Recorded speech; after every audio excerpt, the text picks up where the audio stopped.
नीलावंती ग्रंथ ये एक ऐसा खतरनाक और रहस्यमय ग्रंथ है जिसमें दिए गए ज्ञान को समझ पाना आसान नहीं है।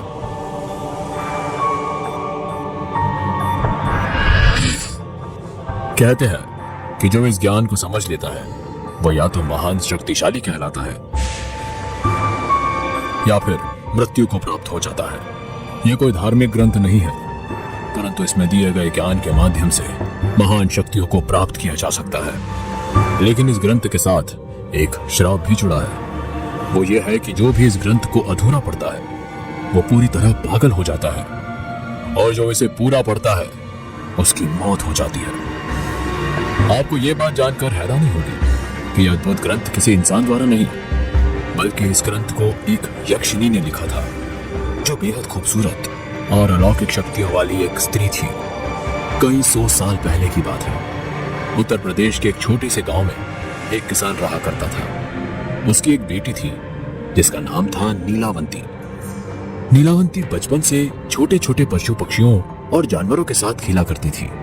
जंगल के सभी पशु पक्षी बिना डरे उसके पास आते थे और वो इन सभी को नियंत्रित कर सकती थी। समय के साथ साथ जैसे वो बड़ी होती गई, नीलावंती की यह अलौकिक शक्ति और भी स्पष्ट रूप से बढ़ती गई। उसका प्रकृति के साथ लगाव और भी गहरा होता गया। अंधेरा होते ही वो जंगल में जाकर पेड़ पौधों और जानवरों से बातें करती और कुछ समय बाद भूत प्रेत आत्माओं से संवाद करने लगी। धीरे धीरे गांव वालों को भी समझ आ गया कि नीलावंती एक आम लड़की नहीं है, और जब ये बात उसके पिताजी तक पहुंची तो उन्होंने अपनी बेटी को सुरक्षित रखने के लिए गांव से दूर जंगल में रहने का इंतजाम किया, जहां वो लोग शांति से रहने लगे। अब नीलावंती बेफिक्र होकर रहने लगी। यहाँ जंगल में उसे कोई रोक टोक करने वाला नहीं था। उसके पिता भी खुश थे। लेकिन कुछ दिन बाद नीलावती ने फिर से रात के समय जंगल में आना जाना शुरू कर दिया। अब वो हर रात जंगल में जाकर भूत प्रेत आत्माओं के बीच बैठा करती, जिससे नीलावंती को छिपे हुए खजानों का रहस्य आसानी से पता चल जाता है। उसके इस ज्ञान के कारण उसके पिता काफी धनवान हो गए। अब उसके पास हर सुख सुविधा थी। इसके बाद नीलावंती जंगल के सभी पिशाच पिशाचनियों और चुड़ैलों से बातें करने लगी। उनसे मिलने वाली जानकारी के कारण नीलावंती को अपनी गुप्त शक्तियों का आभास होने लगा। एक रात नीलावंती जंगल में रोज की तरह एक पेड़ के नीचे बैठकर कुछ जानवरों से बातचीत कर रही थी। उसी समय एक व्यापारी जंगल की सड़क से गुजर रहा था।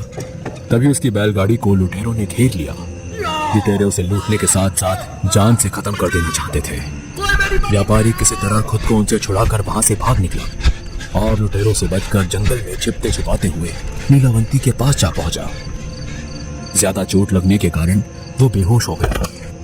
नीलावंती ने उसे उन लुटेरों से बचाया और उसकी मरहम पट्टी की। कुछ देर बाद जब व्यापारी को होश आया तो उसने सामने खूबसूरत नीलावंती को पाया। व्यापारी उसे देखते ही मोहित हो गया। नीलावंती ने अगले कई दिनों तक उस व्यापारी की सेवा की, जिससे वो और भी ज्यादा मोहित हो चुका था और नीलावंती से प्रेम कर बैठा था। एक शाम उसने नीलावंती से कहा, मैं तुमसे शादी करना चाहता हूँ। तुमसे ज्यादा खूबसूरत लड़की मैंने आज तक नहीं देखी। मुझे तुमसे शादी करने में कोई आपत्ति नहीं है, लेकिन मेरी एक शर्त है। कैसी शर्त? शादी के बाद भी मैं हर रात इस जंगल में जाया करूंगी, पर तुम मुझसे ये नहीं पूछोगे कि मैं क्यों और किस लिए जंगल जा रही हूँ, और ना ही मेरे वापस लौटने पर कोई सवाल करोगे। मंजूर है। व्यापारी नीलावंती की खूबसूरती पर इस कदर मर मिटा था कि वो उसकी हर शर्त मानने को तैयार हो जाता है। कुछ दिन बाद दोनों ने शादी कर ली और व्यापारी नीलावंती को अपने गांव ले गया। व्यापारी का गांव नीलावंती के गांव से थोड़ी ही दूर पर था। अब नीलावंती दिन में व्यापारी के साथ गांव में रहती और रात को जंगल में चली जाती। अब नीलावंती को समझ आ गया था कि उसके पास जो ज्ञान है वो ना तो किसी और इंसान के पास है और ना ही किसी भूत पिशाच के पास। इस ज्ञान को लुप्त होने से बचाने के लिए उसने सोचा कि सब कुछ लिखकर संरक्षित करें। इसलिए उसने अपने पास की सारी जानकारी एक खास किस्म के पेड़ के मोटे पन्नों पर लिखना शुरू कर दिया। लेकिन गांव में कुछ लोग नीलावंती का राज जानने के लिए उसका पीछा करने लगे, क्योंकि उस वक्त गांव में कुछ बच्चे लुटेरों के द्वारा उठाए जा रहे थे और लोग उसका जिम्मेदार नीलावंती को ही मान रहे थे। गांव के लोगों ने उसका पीछा करने की खूब कोशिश की, लेकिन कुछ ही समय बाद वो जंगल में कहां गायब हो जाती है किसी को कुछ पता ही नहीं चलता। फिर एक रात जंगल में नीलावंती की मुलाकात एक पिशाच से हुई, जिसने उसे कुछ खास राज बताए। तुम एक आम लड़की नहीं बल्कि एक यक्षिणी हो, जो किसी श्राप या वरदान के कारण इस शरीर में फंसी हुई हो।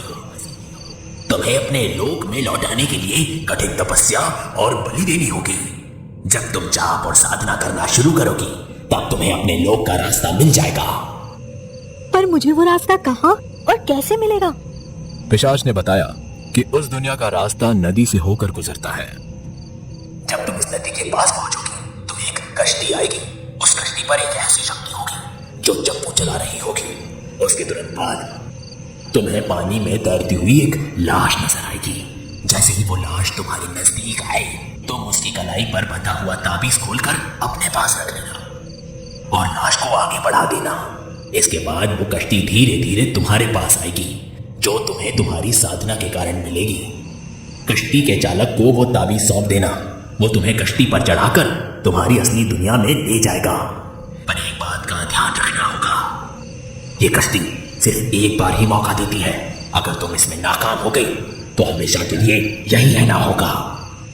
अब नीलावंती को अपने लोक में लौटने का रास्ता समझ आ गया था और उसने साधना के अंतिम चरण की तैयारी करना शुरू कर दी। अब हर रात नीलावंती एक पेड़ के नीचे बैठकर साधना किया करती और जानवरों की बलि देने लगी। तभी गांव के कुछ लोगों ने नीलावंती को बलि देते हुए देख लिया, जिसके बाद गांव वालों को लगने लगा कि नीलावंती एक जादूगरनी है और काला जादू करती है। उन्होंने नीलावंती के पति को भी बताया, लेकिन वो शर्त के मुताबिक उससे कुछ पूछ नहीं सकता था, इसलिए उसने कुछ पल के लिए इस बात को टाल दिया। एक रात गांव वालों ने तय कर लिया कि वो उसे रंगे हाथ पकड़ेंगे। ये वही काली रात थी जब नीलावंती अपनी साधना पूरी करके नदी की तरफ जा रही थी। उस पिशाच के बताए अनुसार नदी में एक कश्ती नजर आने लगी। इसी दौरान नदी में एक लाश तैरती हुई किनारे पर आई। नीलावंती उस तरफ गई और लाश को अपनी ओर घसीटने लगी। तभी गांव वाले भी उस तक पहुंच गए और वहीं छुपकर नीलावंती पर नजर रखने लगे। नीलावंती लाश की कलाई पर से ताबीज खोलने की कोशिश कर रही थी, लेकिन वो ताबीज खुल नहीं रहा था क्योंकि उसकी गांठ बहुत कसकर बंधी हुई थी। तो नीलावंती ने लाश का हाथ पकड़कर अपने मुंह से उसकी गांठ खोलने की कोशिश की और झटका देने लगी ताकि ताबीज खुल जाए।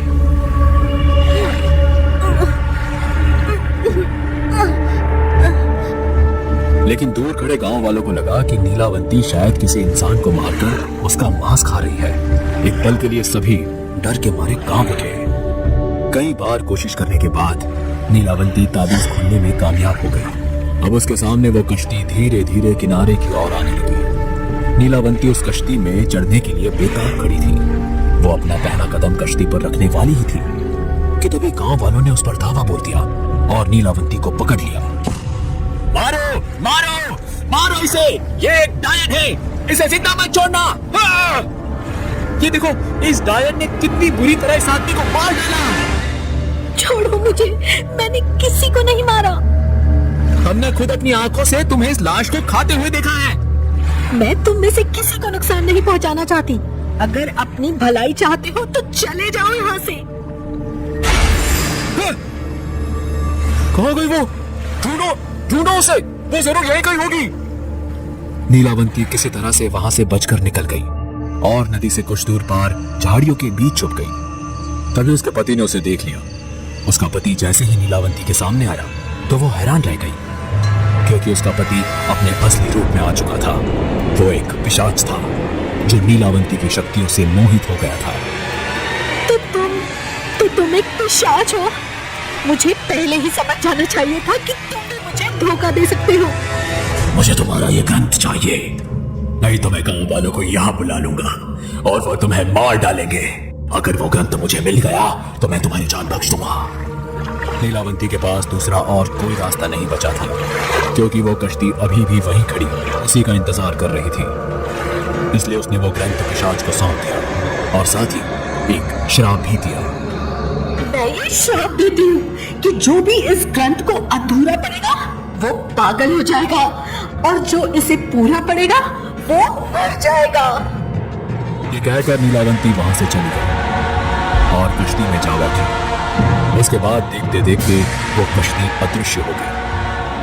कहते हैं कि उस पिशाच ने उस ग्रंथ का इस्तेमाल अपनी शक्तियों को बढ़ाने के लिए किया था, लेकिन उस दिन के बाद वो पिशाच उस गांव में फिर कभी दिखाई नहीं दिया। हेलो दोस्तों, अगर आपको ये वीडियो पसंद आई हो तो इसे लाइक और शेयर करें।